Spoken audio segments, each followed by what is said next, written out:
Salam alaikum à tous et à toutes. Quand vous parlez à des gens aujourd'hui de religion, beaucoup vous disent « Oui, mais c'est bon, pourquoi ça serait l'islam qui a raison et non le christianisme ou le judaïsme ou peu importe ?» Mais quand vous parlez à des chrétiens, hindous, bouddhistes, etc., vous vous rendez vite compte que pour beaucoup, ils ne connaissent peu, voire rien de leur propre religion. Car s'ils avaient vraiment étudié, ils deviendraient eux-mêmes musulmans. Pourquoi ? Parce que toutes les religions et tous les prophètes ont annoncé la venue de Mohammed sallallahu alayhi wa sallam pour établir la vraie religion de Dieu sur terre. L'islam, la religion finale. La religion finale. La religion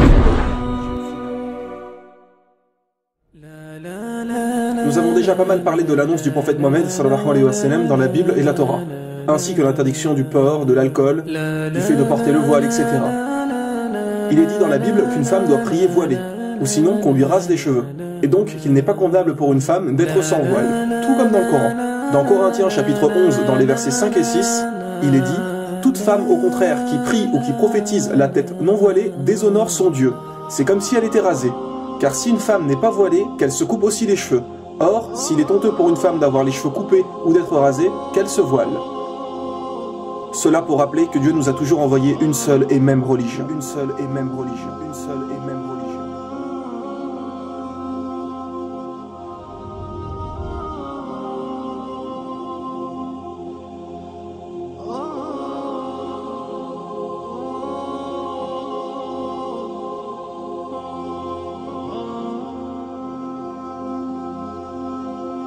Et comme il avait été dit dans la saison 2, pour toutes les grandes religions, elles portent le nom d'un peuple ou de quelqu'un, sauf l'islam.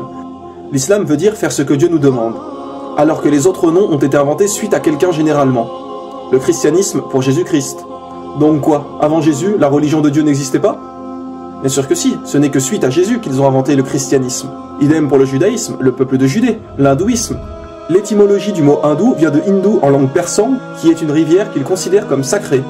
Le nom fait en fait référence au peuple qui vit là-bas. Le bouddhisme avec Bouddha. Le prophète Bouddha, qui en réalité s'appelait Gautama, n'a été appelé Bouddha qu'après sa révélation. Car Bouddha veut dire recevoir une révélation, un éveil. Et aujourd'hui, tout le monde vénère des statues de Bouddha, alors que celui-ci n'a jamais réclamé la divinité. Gautama n'a jamais dit ça. Ce n'est qu'après sa mort que les gens ont commencé à lui vouer un culte.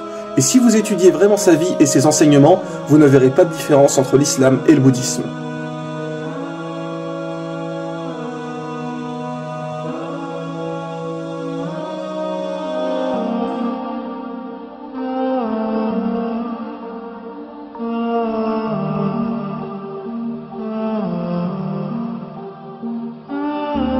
Attention, nous ne disons pas que Bouddha était forcément un prophète d'Allah, car aucun verset du Coran ou hadith mentionne son nom comme prophète. Et tant qu'il n'y a pas un texte du Coran ou un hadith pour confirmer quelque chose, nous ne pouvons être sûrs à 100%. Seulement, nous savons qu'un jour, on a interrogé le prophète Mohammed sallallahu alayhi wa sallam sur le nombre de prophètes, et il a répondu 124 000 prophètes et 315 messagers. Alors maintenant, quelle est la différence entre un prophète et un messager ? Un prophète est quelqu'un qui a reçu une révélation, mais qui n'a pas forcément transmis un message. Par exemple, Mohammed sallallahu alayhi wa sallam était un prophète et messager, puisqu'il a reçu une révélation et nous a également transmis le Coran. Idem pour Moïse, qui nous a donné la Torah. Mais un prophète n'est pas forcément un messager. Dieu peut simplement lui parler et lui donner des commandements, sans lui donner un livre à transmettre à son peuple. Mais Allah a dit dans le Coran, à chaque communauté un prophète. Ce qui est bien évidemment juste. Allah n'a jamais laissé une seule communauté sans prophète. Donc peu importe où sur terre et à quelle époque, chaque communauté a eu un prophète pour les guider, ce qui explique le nombre de 124 000 prophètes.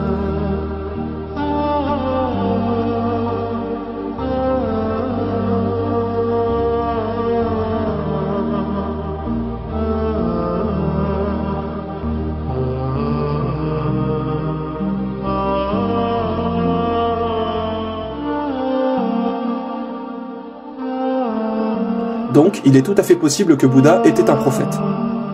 Dans les livres hindous, il est également dit qu'il n'y a qu'un Dieu unique. Il est même dit dans leur livre sacré Svetasvatara, Upanishad, chapitre 4, verset 19, et également dans le Yajurved, chapitre 32, verset 3, Natasya Pratima Asti, qui veut dire « Pour Dieu, il n'y a pas de Pratima ». Pratima signifie image, représentation, idole, etc. Donc pour Dieu, il n'y a pas de représentation, d'idole, d'image, de statue, de photo ou peu importe. On ne représente pas Dieu. Ce n'est encore une fois que des inventions des humains de prier devant les statues et de vénérer des idoles, comme pour Jésus.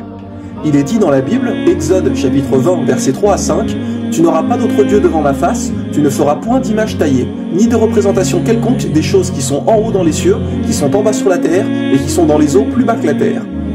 Et attention, écoutez bien, il est aussi mentionné, tu ne te prosterneras point devant elle. Oui, il est bien dit, tu ne te prosterneras point devant elle. Alors comment se fait-il que les gens dans les églises prient devant des statues de Jésus crucifié, que l'on voit des portraits de Marie tenant Jésus dans ses mains partout? Que les gens prient sur Marie et sur Jésus sur la croix? Parce qu'encore une fois, les gens n'ont aucune connaissance des livres et ne suivent que ce qu'on leur a dit. Mais dites-moi, qui a reçu une révélation, les commandements de Dieu? Ce sont les prophètes? Alors ce sont les enseignements des prophètes qu'il faut suivre, et non tout et n'importe quoi. Les gens prennent des statues pour des dieux. Imaginez si la statue tombe et se casse. Alors ça y est, Dieu est mort? Un peu de logique, voyons. Il n'y a qu'un seul Dieu, qu'un seul message. Il n'y a qu'un seul Dieu, qu'un seul message. Il n'y a qu'un seul Dieu, qu'un seul message. La venue du prophète Mohammed, sallallahu alayhi wa sallam, est également mentionnée dans les livres hindous. Oui, mes frères et sœurs.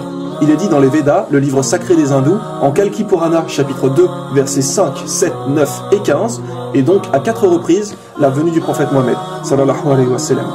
Il est dit que le Kalki Avatar viendra. En français, Kalki Avatar veut dire messager. Donc, on annonce la venue d'un prophète. Et que ce Kalki Avatar sera le dernier des prophètes et qui guidera toute l'humanité. Tiens donc, quel prophète a bien expliqué être le dernier et guide pour l'humanité?